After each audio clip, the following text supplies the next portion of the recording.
Hello दोस्तों, नमस्कार, good morning. आज हम बात करेंगे एनसीईआरटी हिस्ट्री क्लास 7th और चैप्टर नंबर 6। चैप्टर नंबर ये 6वां है और इस चैप्टर में हम एनसीईआरटी के सार को समझेंगे। ठीक, और वीडियो अगर अच्छी लगे तो प्लीज़ वीडियो को लाइक करते हैं, दोस्तों में शेयर करते हैं और चैनल को भी सब्सक्राइब कर लें। इस वीडियो की पीडीएफ का पूरा क्रेडिट जो कुमार IAS सर को जाता है। और जो है आपसे रिक्वेस्ट है कि अगर आप जो है सस्ते से सस्ता और अच्छा कोर्स लेना चाहें कुमार IAS सर की एप्लीकेशन डाउनलोड करके वहाँ एक बार ज़रूर एक्सप्लोर करें। ठीक, आइए यहाँ पर देखते हैं। मध्यकाल में जो है नगरों को विशिष्ट कार्यों के आधार पर जो है वर्गीकृत किया जाता था। ठीक, विशिष्ट कार्यों के आधार पर मध्यकाल में, ठीक है ना, नगरों को जो है वर्गीकृत किया जाता था। नगरों के प्रकार की बात करें तो यहाँ पर जो है मंदिर नगर हुआ करते थे। ठीक, प्रशासनिक केंद्र हुआ करते थे वाणिज्यिक नगर, और जो है बंदरगाह नगर हुआ करते थे। नगर का मतलब है सिंपल जहाँ पे लोग रहते हैं, और मंदिर नगर का मतलब है एक जैसे मंदिर बना दिया, और मंदिर बनाने के बाद जो है मंदिर के चारों तरफ जो है लोग रहने लगे। ठीक है ना, तो मंदिर एक आकर्षण केंद्र हो गया। ठीक, और बाकी के ये चारों तरफ लोग रहने लगे, बस्ती बनेगी तो वो मंदिर नगर हो गया। ठीक, इसी प्रकार से प्रशासनिक केंद्र की बात की जा रही है, वाणिज्यिक नगर और जो है बंदरगाह नगर की बात की जा रही है। ठीक, आगे बात करें, इसके अलावा कभी कभी सभी कार्य एक ही जो है शहर में भी आयोजित किए जाते थे। ठीक, नेक्स्ट क्वेश्चन कह रहा है ये कह रहा है टॉपिक कि तंजावुर एक प्रशासनिक केंद्र था। ठीक है ना, और तंजावुर की यह जो है तंजावुर जो था वो चोलों की राजधानी थी, और इस खूबसूरत शहर के पास जो है 12मासी नदी जो है कावेरी बहती है। ठीक, आगे बात करें, राजेश्वर मंदिर का निर्माण जो है राज चोल ने इस शहर में करवाया था। वहाँ जो है मंडपों वाले महल थे। ठीक, आगे बात करें तो आगे बात कर रहा है यह शहर जो है अनाज, मसाले, कपड़े और आभूषण बेचने वाले जो है बाजार से भरा हुआ था। ठीक, आगे अब हम बात करने वाले हैं मंदिर नगरों के बारे में। ठीक, मंदिर नगरों के बारे में तो यहाँ पे हम बात करें तो यहाँ बात की जा रही है यह शहरीकरण के बहुत महत्वपूर्ण पैटर्न पर प्रतिनिधित्व जो करता है। ठीक, मंदिर अर्थव्यवस्था और जो समाज के लिए केंद्रीय थे। ठीक, आगे बात कर रहा है कि राजा की भक्ति को प्रदर्शित करने के लिए जो है मंदिरों का निर्माण किया गया था, एंड राजाओं ने मंदिरों को भूमि और धन का अनुदान भी प्रदान किया था। ठीक, और यहाँ पे आगे बात कर रहा है मंदिरों में आने वाले तीर्थयात्रियों ने भी दान दिया था। ठीक, मंदिरों को निर्माण के लिए जनरली जो है भूमि, जैसे भूमि की बात की यार, भूमि किसने दिया, वो जनरली राजा दिया करते थे। ठीक है ना, कई बार सामंत लोग भी दिया करते थे, जमींदार भी दिया करते थे। ठीक, मंदिर बन गया, भूमि दे दी, फिर मंदिर बनाने के लिए भी इसी प्रकार से दान आता था, या फिर जो है राजा अपनी तरफ से मंदिर बनाते थे। कई बार लोग राजा जो लोग थे वह अपने पैसे से अपने सौर ऐश आराम के लिए जो मंदिर बनाते थे, अपने नाम के लिए मंदिर बनाते थे। इसके साथ जब लोग श्रद्धालु आ रहे हैं तो श्रद्धालु भी जो है आस्था के आधार पर जो है मंदिर में दान करते थे। ठीक, मंदिर के पास कौन बसा है? ठीक, पुजारी रहते थे, सिंपल है, मजदूर भी रहे। ठीक है, तीर्थयात्री भी जो लोग मंदिर में जो है विदेशों से जनरली और या आसपास के शहरों से तीर्थ यात्रा करने आते थे, वे लोग शिल्पकार भी थे और व्यापारी भी थे। ठीक, मंदिर नगर के उदाहरण में बात करें तो जैसे बात करें मध्य प्रदेश में बिरसा में मंदिर है, गुजरात में सोमनाथ मंदिर है। ठीक, तमिलनाडु में कांचीपुरम और आंध्र प्रदेश में तिरुपति मंदिर है। ये सारे जो मंदिर नगर हैं। ठीक, आगे बात की जा रही है तीर्थ यात्रा केंद्र। ठीक, तो यहाँ आप देख सकते हैं, यहाँ पे बात की जा रही है तीर्थ स्थल भी जो है धीरे धीरे बस्तियों में विकसित हो गए थे। ठीक, नेक्स्ट को कह रहा है वृंदावन उत्तर प्रदेश में। ठीक, और तिरुवन्नामलाई तमिलनाडु, ऐसे 2 शहरों के उदाहरण हैं। ठीक, जो मंदिर नगर है। ठीक, आगे कह रहा है, और ये कह रहा है अजमेर धार्मिक सह अस्तित्व का उत्कृष्ट उदाहरण प्रस्तुत करता है। अजमेर के निकट जो है पुष्कर झील प्राचीन काल से ही जो है तीर्थयात्रियों को आकर्षित करती रही है। ठीक, आगे बात करें छोटे शहरों का नेटवर्क। ठीक, तो यहाँ पे आप देख सकते हैं, यहाँ पे बात की जा रही है 8वीं शताब्दी के बाद जो है बड़े गांवों से कई छोटे शहर उभरे थे, एंड उनके पास जो है आमतौर पर एक मंडपिका, ठीक है ना, बाद के समय की मंडी हुआ करती थी। ठीक, यानी कि सिंपल है, जो सड़क के किनारे जनरली हम लोग जैसे साप्ताहिक जो बाज़ार होते हैं ना, जिसमें लोकल मार्केट लगती है। ठीक, वही बात की जा रही है। मंडपिका पहले के बोलते, फिर बाद में मंडी बोलने लगे। ठीक, और कई जगह इसे हाट भी बोलते हैं। ठीक, उनके पास एक सड़क बाजार सड़क भी थी, जैसे हट या हट कहते थे, और बाद के समय हाट कहा जाता था। ठीक, आगे कह रहा है विभिन्न प्रकार के कारीगरों के लिए सड़कें थीं, जैसे कुम्हार, तेली, चीनी निर्माता, ताड़ी निर्माता, लोहार। ठीक, और आगे कह रहा है सामंत या जो है जमींदारी व्यवस्था कारीगरों और व्यापार की जो है वस्तुओं पर कर लगाते थे। एंड यहाँ पे हम देख सकते हैं वस्तुकार के बारे में, वस्तुगत टैक्स के बारे में, टैक्सेज इन काइंड ऑन। ठीक है ना, जैसे नमक कर लगता था, कपड़ा कर लगता था, तेल का कर, ठीक है ना, रंग का कर, और नारियल, और ऊपर देख सकते हैं चीनी कर, ठीक है, मक्खन, कपास, नारियल, इस प्रकार से कर लगता था इन सभी वस्तुओं पर। ठीक, बड़े और छोटे व्यापारी, तो बड़े और छोटे व्यापारी के बारे में बात करें, ट्रेडर्स बिग एंड स्मॉल। तो यहाँ पे बात की जा रही है व्यापारी आमतौर पर जो कारवां में यात्रा करते थे और जो अपने हितों की रक्षा के लिए संघ बनाते थे। सिंपल है, उस समय जो यात्री जनरली उस समय के व्यापारी जो थे वे पैदल व्यापार करते थे एक देश से दूसरे देश में, और यह व्यापार एक दो दिन का नहीं, यह वर्षों का व्यापार हुआ करता था। इसके साथ जो है घोड़ों पर चलते थे, ठीक है ना, हाथियों पर चलते थे, तो अकेले नहीं चलते थे, इसमें व्यापारी लोग भी हुआ करते थे, और इसके साथ वे लोग भी हुआ करते थे जो विदेशों में जाके तीर्थ यात्रा करना चाहते, ठीक है ना, तो विदेशों में जाके जो विदेशों का जो है दर्शन करना चाहते थे।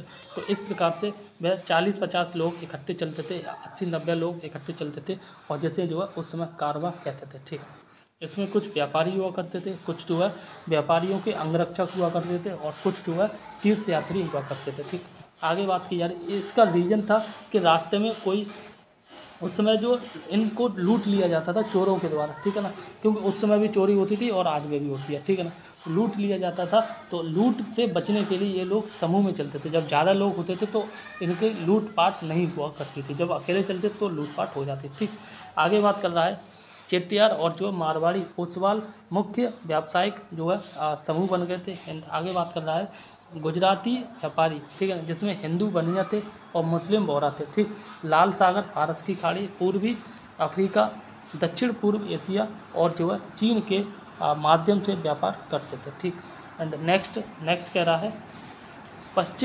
पश्चिमी तट के शहर अब जो है अरब, फारसी, चीनी, यहूदी और जो है सीरियाई एशियाई व्यापारियों के घर थे। ठीक, नेक्स्ट कह रहा है शहरों में शिल्प। ठीक, और यहाँ पे आप देख सकते हैं बिदरी, तो यहाँ पे बात की जा रही है बीदर के शिल्पकारों के द्वारा जो तांबे और चांदी में जड़ाई के कार्य किया जाते थे।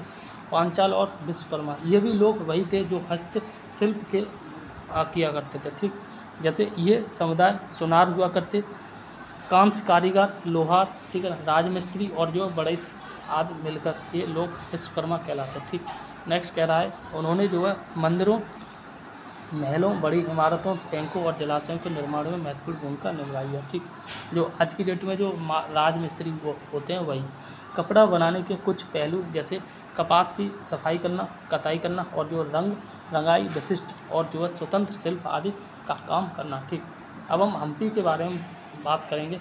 तो हम्पी में यहाँ बात की जा रही है, और ये बात की जा रही है यह जो तुंगभद्रा बेसिन में स्थित है कौन, हम्पी, और हम्पी कहाँ पे, आज की डेट में कर्नाटक में। ठीक, विजयनगर साम्राज्य की राजधानी थी, यह एक अच्छी तरह से किलाबंद शहर था। एंड आगे बात कर रहा है हम्पी की वास्तुकला जो है विशिष्ट थी। ठीक, नेक्स्ट कह रहा है दीवारों के निर्माण में जो किसी भी प्रकार के गारे या सीमेंटिंग एजेंट का उपयोग नहीं किया गया था। ठीक, अब हम बात करेंगे हम्पी की स्थापत्य कला की भव्यता के बारे में। ठीक, तो यहाँ पे जो बात की जा रही है ये कह रहा है शाही परिसर की इमारतों में जो है शानदार मेहराब, गुंबद और स्तंभ युक्त हॉल थे। ठीक, उनके पास अच्छी तरह से योजनाबद्ध बाग थे और मनोरंजन उद्यान भी थे। 15वीं और 16वीं शताब्दी में हम्पी वाणिज्यिक और जो सांस्कृतिक गतिविधियों में गुलजार था।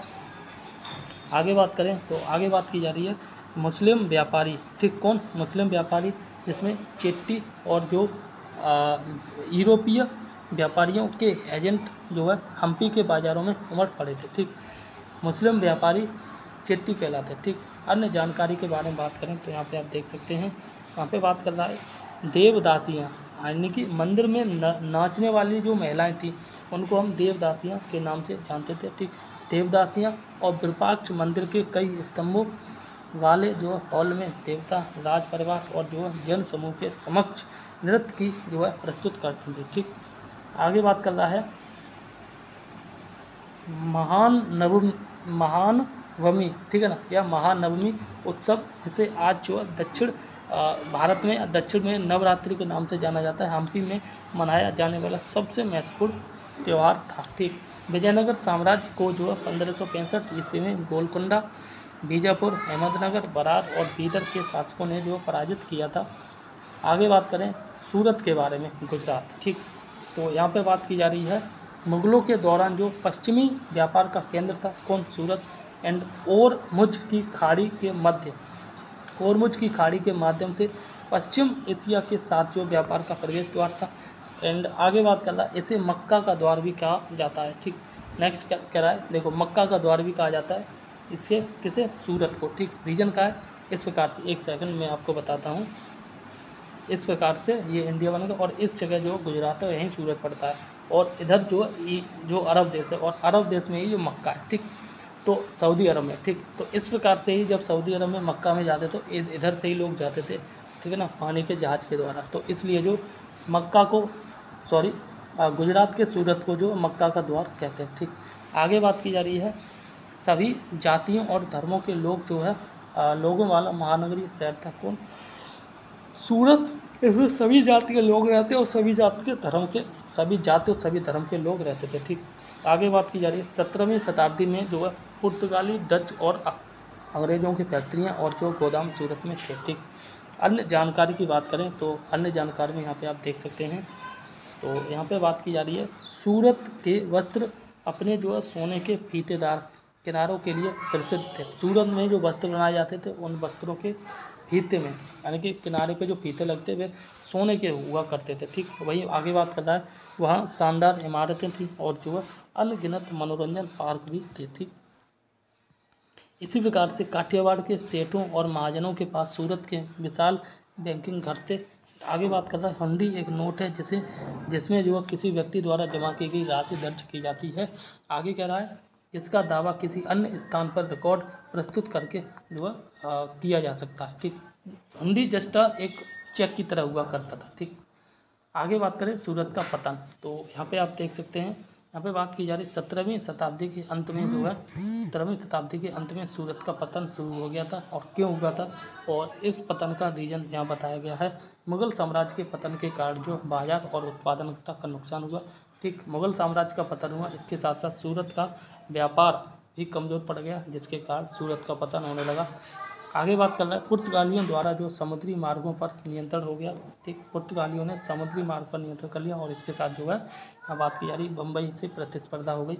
सूरत की जगह बम्बई में कंपटीशन बढ़ गई, तो जिसके कारण सूरत का पतन होना तय हो गया। ठीक, लेकिन आज जो है सूरत एक हलचल भरा व्यावसायिक केंद्र है। ठीक, अब हम बात करेंगे मछलीपट्टनम के बारे में। तो यहाँ पे आप देख सकते हैं इससे जो मछलीपट्टनम को जो आज की डेट में मछलीपट्टनम भी कहा जाता है, जिसका शाब्दिक अर्थ होता है मछली बंदरगाह शहर। ठीक, यहाँ पे आगे बात कर रहा है यह जो कृष्णा नदी के डेल्टा पर स्थित है और 17वीं शताब्दी के दौरान जो तीव्र गतिविधि का केंद्र था। ठीक, आगे यह आंध्र तट का सबसे महत्वपूर्ण बंदरगाह बन गया था। एंड मछलीपट्टनम जो का किला जो डचों के द्वारा बनाया गया था, ये इंपॉर्टेंट है, याद कर लेना।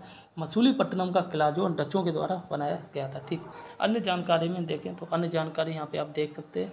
यहाँ पे बात की जा रही है गोलकुंडा के शासकों ने जो है वस्त्र, मसाले और अन्य वस्तुओं की बिक्री पर शाही एकाधिकार लगा दिया था। ठीक, एंड आगे बात करें तो आगे बात की जा रही है विभिन्न व्यापारिक समूहों के बीच प्रतिस्पर्धा ने शहर को अधिक आबादी वाला और जो समृद्ध बना दिया था। एंड आगे बात कर रहा है व्यापारिक समूहों में गोलकुंडा के कुलीन, फारसी व्यापारी और जो तेलुगु, कोमाटी, चिट्टी और जो है व्यापारी, यूरोपीय व्यापारी शामिल थे। ठीक, एंड आगे बात करें तो आगे बात की जा रही है नए शहर एवं व्यापारियों के बारे में। ठीक, तो यहाँ पे अंग्रेज सबसे सफल वाणिज्यिक और जो राजनीतिक शक्ति के रूप में उभरे थे।